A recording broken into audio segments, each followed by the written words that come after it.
So the first time I was ever introduced to a substance um, would be my doctor. When I was younger, when I was probably about 10 or 11, I started to have issues. I had night terrors when I was a kid, like 5, 6, 7, 8 years old.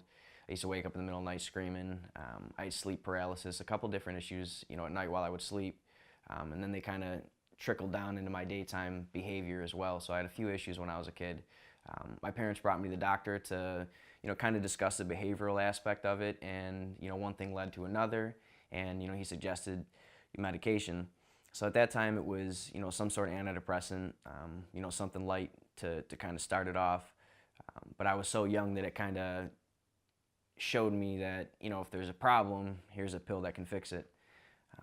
Streetwise, I was introduced to marijuana when I was about 13 years old or so. I didn't see any really hard drugs or anything that really was life-changing until I was about 16 when I was introduced to Lortabs for the first time. So on the street, it was actually a doctor prescription that I got.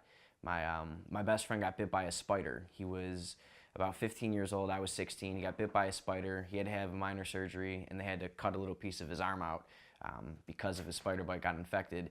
They gave him Lortabs. They gave him quite a big script of Lortabs, way too many than what he needed, especially at that age. And he gave me one, and it kind of started off from there.